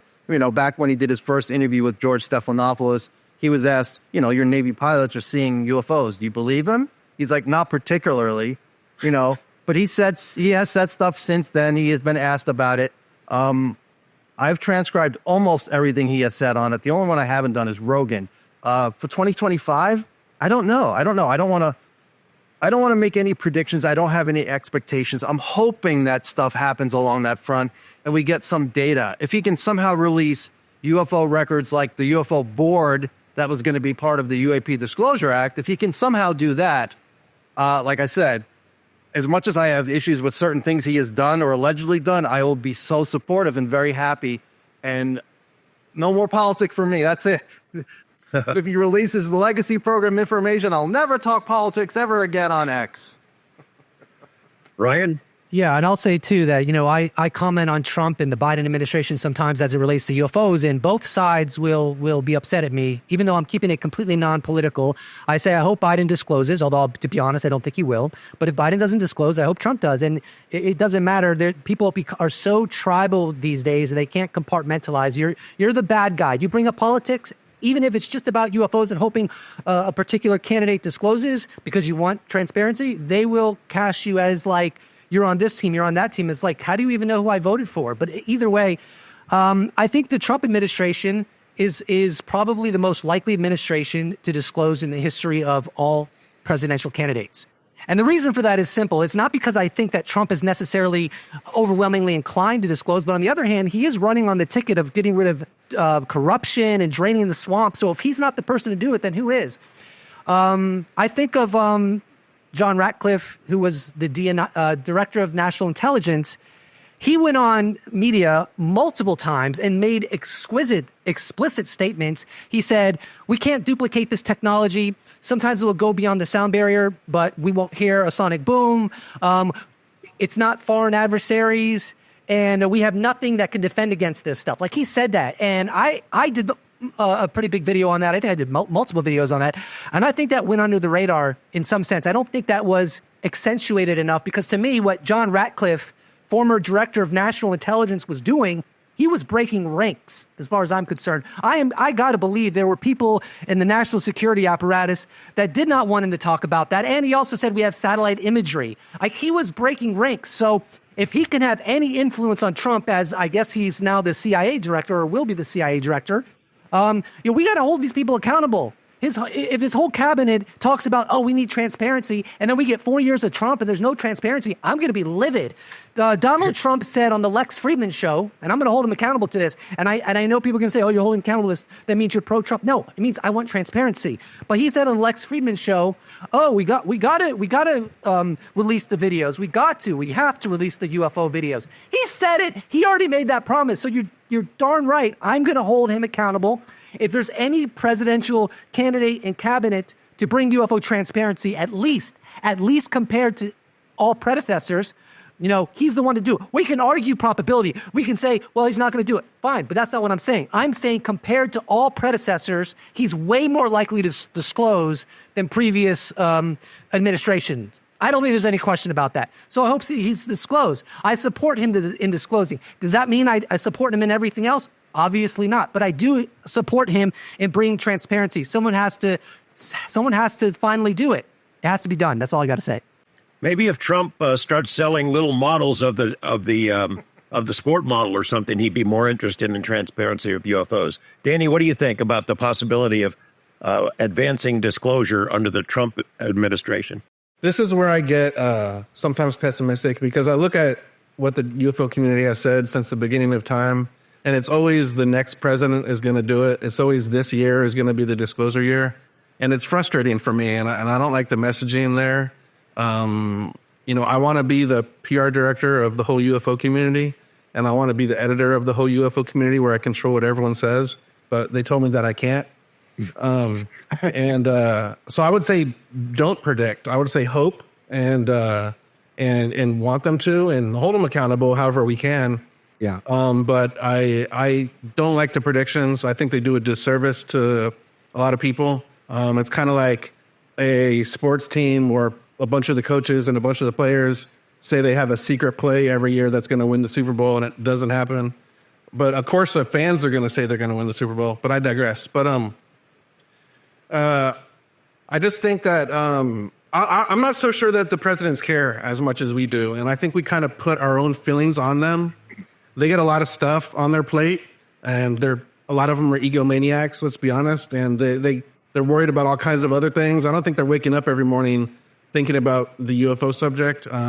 But hey, I do think Ryan is correct that if we're putting the odds that probably every president that comes up has a better odds of doing it because of the progress we've seen and because of the hearings and all this kind of thing. So Trump does have the best odds compared to all previous presidents. However, I still don't think it's likely. I guess that's about it. I don't have too much else to say on the Trump thing. But he has put a lot of people that are talking the big talk around him. How much in control are they? We don't know. Just because they want to do something, can they do it? There's a lot of questions. Kona Blue was a pretty interesting story for a couple of weeks this year. Of course, that actually, if you'd read Skinwalkers of the Pentagon, that program was pretty much laid out in detail, just not using that name. They were going to get the hidden technology, the same stuff that was supposedly going to go to OSAP, and analyze metamaterials, reverse engineer sort of things that were built by somebody else. Didn't happen, likely because of the same kind of opposition that stopped it from happening with OSAP. There was a lot of really interesting things this year. Anything else that jumps out, Jeremy, that comes to mind that you wanted to talk about for looking back at 2024? I don't know, man. I'm looking forward right now. I'm really excited to start 2025 off with a bang, do my best journalism that I can to kind of, go unleashed and say everything that's on my mind. Again, I'm still processing it. I'm trying to throw the best punches that I can. I think for me, we debated a lot about what Dr. Lukatsky said on Weaponized. I know he wrote it in the book you did with him prior, but he said it. And it's different when you see somebody say it. Dr. James Lukatsky said, we have a UFO. He admitted to one. We have a UFO, that we breached the hull of it, that it didn't have any wings or rotors or tails, that we didn't even know how the thing worked. That's a huge admission from the head of the DIA UFO program called OSAP. When he verbally said that, we've been debating that this whole year. What does that mean? I think that was a big moment this year, was just kind of seeing how that sank into people who were really paying attention. But how do we get more of that? How do we get people like him to say, look, he didn't go as far as to say he was inside it, did he, George? No, he kind of walked right out of the edge of it, literally and figuratively. Okay, so just saying, it'd be great to have more people like that come forward and just be really bold. And I know there are plans. There are plans for people when it comes to crash retrievals. There's plans for people that have firsthand direct knowledge to be coming forward. And I really hope that happens and that we give people like that the opportunity to be under oath to Congress to tell the American public and let them decide. Yeah, I cannot wait until Jay Stratton's book comes out. Hopefully this year. It's in the DOPSR process. Hopefully that's expedited. And I'm not letting you guys get away with not commenting again on what you've seen image-wise. I mean, have you guys seen structured craft up close? Yeah. Discs, flying saucer type, triangles? Yeah. What else can you say about that? The weirdest shit I've ever seen in my life, man. As journalists, we get a lot of weird stuff, and George and I will look at it and assess it, and it's legitimate, and we've seen it. And yeah, I don't know what else to say, George, unless you want to say something. We've seen stuff that we're not supposed to see, put it that way. Government sensors from government sensors? Oh, yeah. Yeah. Okay. Yeah, look, we, as journalists, we don't know at first, right? Like we'll get a bunch of information. We'll be exposed to a bunch of information. It's a very tricky place for us to be. First, are people fucking with us? You know, is this a lie? Is this real? We had that debate about the jellyfish. Like we had to like dig in and find out which base, where was it, who's seen it, multiple sources that have seen it at that base. It takes time. We're in that position now. We've been exposed to a lot of stuff, and everything you just said, Joe, yeah. I mean, I can tell you as a friend, straight up, George can affirm this. He's with his own eyes too. What that means, I don't know, and I don't know where to go from there, but we have seen high quality, everything that you'd ever want to see. It's amazing. Touching on some other highlights of 2024 for me, obviously a personal interest in what happened with the Netflix project, Investigation Alien. I couldn't really talk about it for a long time. It was 14 months of shooting, traveling all over the place, wore my saggy old butt out, going to Brazil and Mexico. But there were a couple of highlights for me. Colares. That's a pretty famous case. It seems to be an outlier where people were attacked by UFOs. We tracked down the original witnesses, people who'd had physical injuries, and got a much different take on hearing their story, that it was some kind of a sampling operation. The suggestion that there were a lot of videos and photos that were collected by the Brazilian Air Force that ended up in the hands of U.S. intelligence agencies. If so, I haven't seen it. I've seen some stuff, but not the kinds of things that were described. That series, if people haven't seen it out there or listening, I hope they'll check it out. I don't know if there's going to be a follow-up series by Netflix. It was very expensive, took a lot of travel and a big team, but we were pretty proud of the overall effort. There was an orb that was captured on video off the coast of Southern California, right out there in the Channel Islands, Tic Tac territory. This year saw the 20th anniversary of the Tic Tac case. It has not been debunked, as people like to believe. It is still a viable case. We got to talk to Dave Fravor around the 20th anniversary of that. And of course, you know, he's a powerful presence and a very credible guy in what might be the most important UFO case of all time. What else of this year, Jeremy, that jumped out to you? Well, I want to talk a little bit about your Netflixing. Have you guys all watched it, Investigation Alien, George's show? I have not seen I've it watched yet. much of it. I got to finish it, but it's I will excellent. finish. I just had so much. Okay, hold on. Cut it. Wait a second.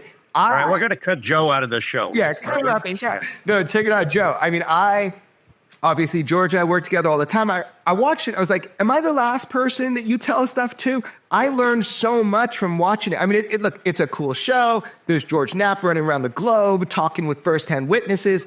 But like, oh my gosh, like I didn't even know a lot about this. We just did an episode on saucer nests out of Australia, this great podcast called Uncropped that everybody should go check out, by the way. But like, I learned so much from watching the Netflix show.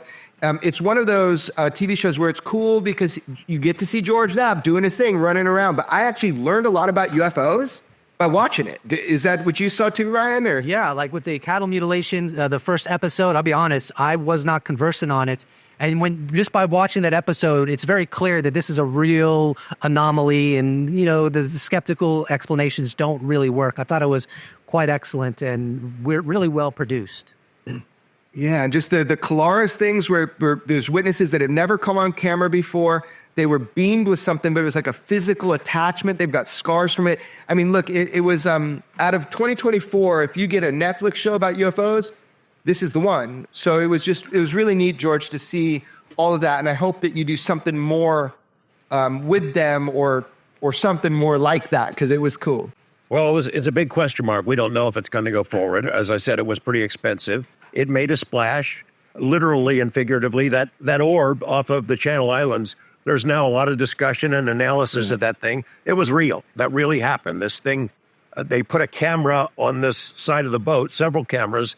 This thing appeared out of the sky at night, and it sort of did a performance. And it hovered right over the ocean and then went into the ocean, and you can see it, the light going into the under the Pacific. And that was real. It wasn't something that was created by the producers. It really did happen, and it was totally unexpected. They were there to look for anomalies on the ocean floor, not necessarily to search for UFO videos, but it was real and happened, and it was unexplained. And that was the guy who had a sighting before that, right? That's the one. So I did see that video. Yeah, the video is amazing. Rory, yeah, that we had him on the podcast. Yeah. And I was really protective of George. I was skeptical. I was like, is this the government? Is this Netflix doing something? And then talking with Rory and hearing how it all went down, it's pretty astonishing, man. It might be the first time that there's UAP, USO footage that's civilian filmed. We see this thing go under the water. Again, I wish we had as good sensors as our military, but we don't. So this is kind of the best stuff that we have. It was a really remarkable moment in the series. You know, you guys get a lot of flack, and as anyone in the UFO community does, Jeremy and George, you guys, when I say you guys, and I get really down on reporters pretty, I don't want to say easily, but, you know, I saw a recent Weaponized episode where, George, you were talking about correcting the record and just kind of journalism ethics. And I don't always see that in the UFO community. And I see people be wrong. Everyone's wrong sometimes, but I see people be wrong a lot. And I after a while, I don't want to listen to them and I don't want to trust them. And I hold people to basically an unfair standard, I would say, a very high standard. And I have no problem listening to you guys. And it's not because I consider you guys friends or that. I do kind of, you know, all three of us here, we get to kind of pepper you guys with questions, you know, week to week. And I think a lot of the UFO community doesn't necessarily get to do that. So they don't see that other side of how hard you guys are working and how much work you do to stay credible. And I think that just goes a long way. And I have this, like I said, I have this really high standard, and it doesn't make me feel good. I don't want to think people are not doing a good job, but unfortunately I do think that about a lot of people in the UFO community. But I don't think that about either of you, and I really think you guys do a great job. So I just wanted to say that because I know there's going to be, there is always a lot of loudmouths and people, skeptics, which is okay. But then there's the real mean stuff too. And they'll say, you know, why would you listen to these guys? Well, that's why, because you're right more so than anyone else. You vet the most stories, the most accuracy. If you're wrong, you say it. And I just think that goes a long way. Thanks, man. Yeah, we're doing our best. But like what you're talking about is we have like a group chat sometimes, and I'll notice all three of us, like, so Ryan and Joe will get into it, and they don't get they don't agree on the same thing. And same with, wait a second, is Joe always the one on the other end of this? But you guys are always fighting with each other a little bit about like these ideas. But the thing is, we don't have to all agree. We're all on the same boat here. We're all searching for, you know, a way forward to try to understand this better. So I think you guys are a great example. George says, let's bring these guys on. And I was like, that's genius, of course, because even when you guys don't agree, you're going after the same thing. And that's transparency and truth and understanding on the UFO thing, right? Yeah, and what Danny's talking about, we're usually on the same page as far as having issues with X, Y, and Z reporter or podcaster. The difference between Danny and I is, Danny, you know, I'm more apt to tweet about it and just put it out there. And I get a lot of flack. You want to talk about it, I know we're coming to an ending, but throughout the year, whether it's having questions about Lou, whether or not he ran a program, James Fox talking about having Jason Sands in his documentary, now the guy saying he killed an alien, was part of a team, you know, it's like, you got to hold up the standards. It's like, when did he find out? It's just stuff like that. Hold on, didn't Ryan break that story on his YouTube? I was watching it today. It came out earlier in the year, but it was not accurate. Ryan got it straight from Jason Sands' mouth, and it's really hard to not bring that up. James Fox has not talked about it much, that specific claim. He has, actually, I take it back. He did say it throws into question on big time his credibility. He did address it on Twitter. But we all knew about the claim. It had come out earlier this year. We just didn't have the details. So, you know, we said, that guy should have never been in the documentary. In my opinion, other people agreed. James didn't agree. Yeah. I don't know. Maybe it's hard, you know, when you're making documentaries, you know, James does great work bringing it to the forefront. And sometimes when you have sources and what, look, George and I didn't know what to do with that. So we didn't know what to do. You know, we can't report on things we can't verify, but maybe there is a room to hear people out. I don't know, Ryan, you did that interview. Like, what did you think, man? Well, you know, I did peripherally hear some things about Jason Sands, but, you know, I was just finished watching the program, so I'm all hyped about it. And I gave Jason Sands a DM, you know, a shot in the dark, and he agreed to go on, which great, let's do it. But prior to having him on, I dug deeper into the controversy, And I understand why people would be skeptical of the story based on that. But the reason I decided to go through with the interview, regardless of the controversy, is because I felt like, people have a right to know what Jason Sands is about. It's like, if you don't you want as much information as you can possibly have? So you watch the documentary, the program, but through interviewing him, I'll provide some greater clarity about some of his other claims, and then they can factor that into what they think about his claims on the program. I'm not going to say whether I believe him or not. That's not my job. My job is to give the audience more clarity, and then they can make a more informed decision on whether they want to believe him or not, or whether maybe some of the stuff he said is true and maybe some of the stuff he said isn't true, or however they parse it. Yeah, I understand. It's a hard look. It's a briar patch, this UFO thing. George knows better than anybody. But I mean, all we can do is try to get clarity, move forward, and hold people accountable, like you were saying before, Ryan. So anyway, I really appreciate you guys and the voices. It'll be a really sad day when one of you decides to retire and hang up your hat. So none of you better do that. I like really hearing your perspectives. I'm learning, like everybody, as we go through this, and all of your voices have helped me grasp a little bit better about the UFO thing, all of yours. So thank you so much. Things I look forward to in 2025, the Jay Stratton book that Joe mentioned. Hopefully it comes out this year if the OPSR process goes through. Richard Dolan started on a USO project, and in typical Rich Dolan form, what was going to be one book, and I guess is now going to be three. Really look forward to that. I look forward to Whitley Strieber as something else coming out. And then finally, I look forward to this Bob Lazar project. Jeremy and I are aware of it. We've participated and contributed to it, but the recreation of what Lazar says S4 looked like, have seen some of those images. Looks pretty cool. People have different opinions about Lazar. That's fine, but the imagery is really pretty cool. Jeremy, anything else that you want to look forward to in the year? Yeah, I like seeing everybody throwing down with more vigor. My friend Chris Ramsey is making these great YouTube series on all UFO-related matters. A new friend of mine, Jesse Michaels, is doing great interviews with people, going deep diving into it. I think the more encouragement that we have for people to talk about it and to do whatever form of art they can, whether it be YouTube or going on Twitter and like Joe does, writing everything down, just whatever it is, your guys' perspectives, just more people attacking this, holding people to the fire on this. Look, if we're ever been closer in our lives to getting more information on it, it's now. It's not going to come from our government. It's going to come from you. One story I forgot to mention real quick. We have a Senate staffer who was a Senate staffer for 37 years, investigated UFOs for 7 years at the Senate Armed Services Committee. He's coming public and talking about crash retrievals and even supporting abductees. So that's Kirk McConnell. Kirk, yeah. Yeah, Kirk's great. George and I met with him in D.C. Way before he was a public figure, and he is invested. Like we met up with him right before he was leaving government. I'm like, you're not going to stop, right, Kirk? Like this has got under your skin. You're not going to stop. And Kirk doesn't show that he's going to stop. I do want to say there's a lot of people behind the scenes. Their names will never be known. They won't be known, but it's people within government that want this information out. You can be encouraged in that. Georgia have met with a lot of people in government that want this information out, and they're doing everything they can. They're fighting too. You'll never hear their names.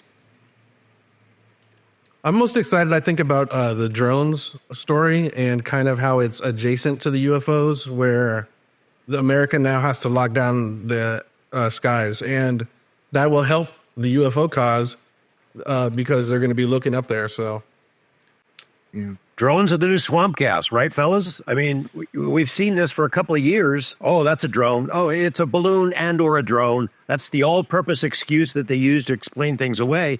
It's almost like UFO, the people behind it, the non-human intelligence, if that's what it is, has a sense of humor. Oh, you want drones? Here you go. Here's some drones. I hope in 2025 that each of us make a commitment that we're going to put the pedal to the metal. We're going to put our foot on the gas, that every time someone talks about something that's bullshit, that we're going to call them out, that we're going to say our opinions, whether we're right or we're wrong, that we're going to fight for this. I do think that we have a unique opportunity because of the kind of status of UAP now. And I think that if everybody keeps producing and pushing, we get more people enrolled in this, that we're going to make a dent, a bigger dent than we've ever made. So I'm really encouraged about 2025. I'm really excited about it. I'm going to throw my best punches right out the gate. Let's do it. Let's go. Credibility, Jeremy. I was thinking about this. In 2017, there was a lot of talk about stigma because, people like you, George, you were fighting stigma your whole life with the subject. And then we were really fighting hard in 2017 to beat the stigma. And I don't know if people now think that it's kind of gone away and the stigma's been beaten, so now they can loosen up a little bit.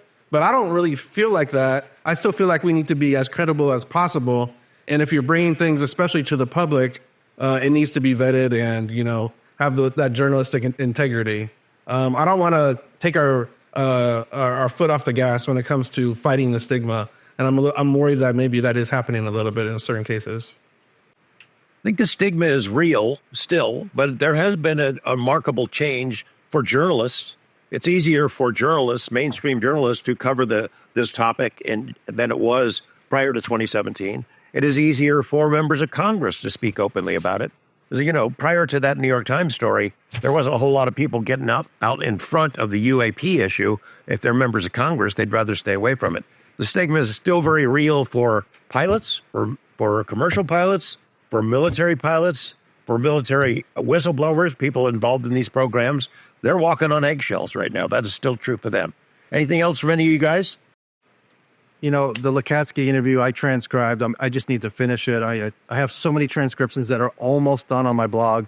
One of my favorite interviews you guys did. He gave you so much problems trying to not, answer his questions. I understand where he comes from. He's an old school DOD guy, doesn't want to give the adversaries information, but there's some great stuff in there. A lot of stuff that people really haven't spoken about in depth, and I'm going to look forward to finishing that. Yeah, I hope we hear more from David Grush. I believe that David Grush told you like it is. And George and I have known him longer than anybody publicly, right? I do believe that David Grush has told you like it is. And I really hope that he's put in a position of power in the new administration where he can help guide this disclosure process. Because I think that is going to be an opportunity. They're going to have to get advice from people who are going to be able to help push this sport if that's part of what the new administration does. And I don't think there'd be anybody better at the helm than David Grush. I think he's altruistic. I think he's pissed because of what happened to him, but I do think he's altruistic and he's wicked smart. My boy's wicked smart. So I really hope we have people like that we can fight for, to be in those positions to help bring, translation to the American public about some of the truths about UFOs. So not as young guns. I guess we could still call you young guns. Compared to me, everybody's young, but you're not as young as when we first started talking to you as young guns. But thanks for being here, you guys. Really appreciate your input. Hope you'll stay in touch with us so we have our fingers on the pulse of what's happening out there in the world. Yeah, and tell us real quick, where can we find your best work, each of you? Just tell us the one place we can go to. Joe, Ryan, and Danny, tell me. And most of my time is spent on X/Twitter at the UFO Joe. I'm on YouTube. You can search Post-Disclosure World, and I think you'll still find me if you search UFO Jesus, and that's where I put most of my work. I'm mostly retired from my old blog writing, unfortunately. If there's a huge story, I'll write it. You can see the old blogs and kind of compare and contrast to what happened and what came true from a lot of the quotes and claims that I wrote about. That's on silvarecord.com. But other than that, I'm just on Twitter being a jerk, and my Silva Record at Silva Record on Twitter. It's always great to talk to those guys and get their perspective. It's good to have additional input. It's not all coming from the same spot. We have good arguments and discussions back and forth with those guys, and they help to keep us grounded, don't they? Yeah, 100%, man. I don't have infinite eyes and ears and time, and these guys are all tapped in their own way. So that's why we do sometimes a chat, and they don't always agree, which is cool, but they always come to the same conclusion. We're in this together. Let's see where it goes. I really do appreciate all those guys. We hear it every day too from people who say, gosh, I'm tired of waiting for the real goods, the real evidence. And, I'm not going to pay attention anymore because I haven't seen alien bodies or the saucers.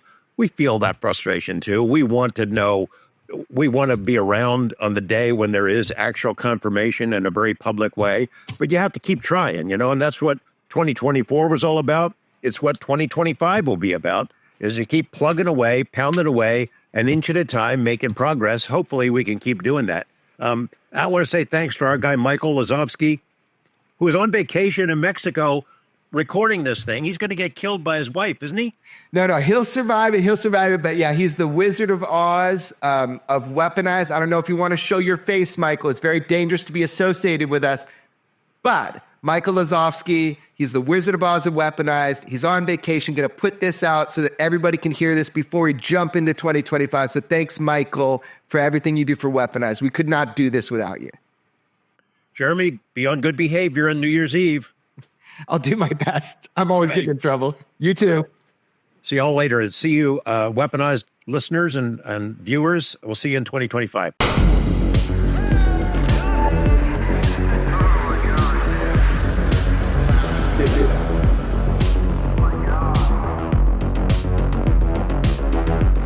Never have so few had so much to tell, but could say so little.